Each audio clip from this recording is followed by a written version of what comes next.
There is one line, every expert was once a beginner.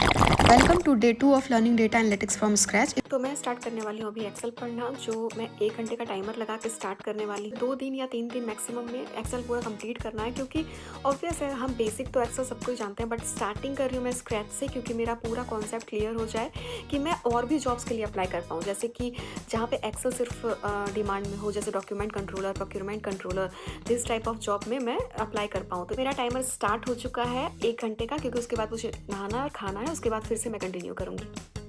If you stay consistent with me every day, you will be surprised by how much you can achieve in a few months. Let's get started. तो सबसे पहला है topic 1। सबसे पहले बात करते हैं हम लोग शॉर्टकट्स की, जो कीबोर्ड शॉर्टकट्स की होती है। अगर आप माउस से हर काम करोगे तो टाइम ज़्यादा लगेगा, लेकिन शॉर्टकट्स यूज़ करोगे तो काम फास्ट और प्रोफेशनल होगा। कुछ इंपॉर्टेंट शॉर्टकट्स याद रखो, जैसे CTRL+C, CTR+V, CTR+Z, CTRL+S और CTR+A। डेटा एनालिस्ट की प्रोडक्टिविटी काफ़ी हद तक शॉर्टकट्स पर डिपेंड करती है। टॉपिक 2 है फॉर्मेट पेंटर। अब बात करते हैं फॉर्मेट पेंटर की। मान लो अपने एक सेल को ब्लू कलर बोल्ड और सेंटर अलाइन किया है, अब वही फॉर्मेटिंग दूसरे सेल्स पर भी चाहिए। हर बार मैनुअली करने की ज़रूरत नहीं है, बस फॉर्मेट पेंटर पर क्लिक करो और जिस सेल पर अप्लाई करना है उस सेल पर क्लिक कर दो, फॉर्मेटिंग तुरंत अप्लाई कॉपी हो जाएगी। टॉपिक 3 है डेटा एंट्री। अब सीखते हैं डेटा एंट्री। एक्सेल में डेटा एंटर करते वक्त हमेशा एक प्रॉपर फॉर्मेट फॉलो करो, जैसे नेम एक कॉलम में, एज अलग कॉलम में और सैलरी अलग कॉलम में। इससे डेटा क्लीन रहता है और एनालिसिस करना बहुत ईजी हो जाता है। टॉपिक 4 है ऑटोफिल। अगर आप मंडे लिखते हो और नीचे ड्रैग करते हो, एक्सेल ऑटोमेटिकली ट्यूसडे, वेडनेसडे और बाकी डेज फिल कर देता है। इसी तरह नंबर्स, डेट और फॉर्मूलाज भी ऑटोमेटिकली फिल हो जाते हैं। ये फीचर आपका बहुत टाइम बचाता है। टॉपिक 5 है सेविंग फाइल। और लास्ट में एक बहुत सिंपल लेकिन इंपॉर्टेंट हैबिट, अपनी फाइल को बार बार सेव करना।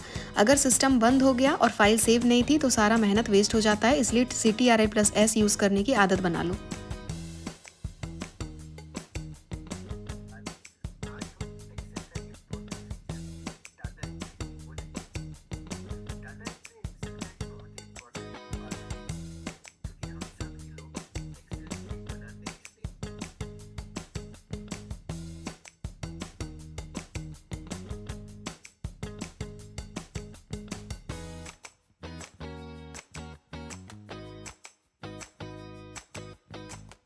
चीजें रहेंगी हमेशा राइट राइट।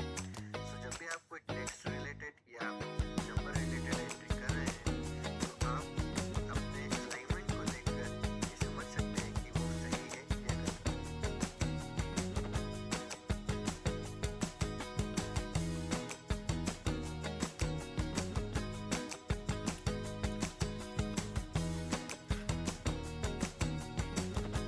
मैंने एक्सेल में शॉर्टकट्स पढ़ चुकी हूँ, मैं डेटा एंट्री पढ़ चुकी हूँ, जिसमें कि ऑटोफिल आता है, जिसमें कि ऑटोफिल हम लोग कर सकते हैं डेट को, डे को, मंथ्स को, टेक्स्ट को भी, और ये सब पढ़ा है मैंने अभी। और आगे देखते हैं हम लोग क्या क्या पढ़ते हैं। एक्साइटमेंट अपना चालू रखना, क्योंकि मैं बहुत चीज़ें कंप्लीट करने वाली हूँ, क्योंकि मेरा बहुत ज़्यादा हार्ड हो चुका है, क्योंकि मुझे 2 से 3 दिन में कंप्लीट करना और सिलेबस बहुत ज़्यादा है, तो मुझे कंप्लीट करना। अभी मैं जा रही हूँ फ़िलहाल थोड़ा फ्रेशन अप होने के लिए और खाना खाने के लिए, फिर मिलते हैं हम लोग नेक्स्ट टाइमर के साथ में।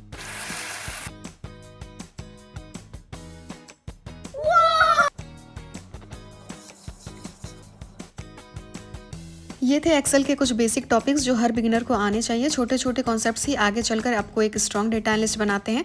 अगर आप मेरी इस जर्नी का पार्ट बनना चाहते हो तो चैनल को सब्सक्राइब करो। कल मिलते हैं डे 3 के साथ, जहां हम एक्सेल के और इंटरेस्टिंग टॉपिक सीखेंगे। तब तक के लिए प्रैक्टिस करते रहो और कंसिस्टेंसी मत छोड़ो।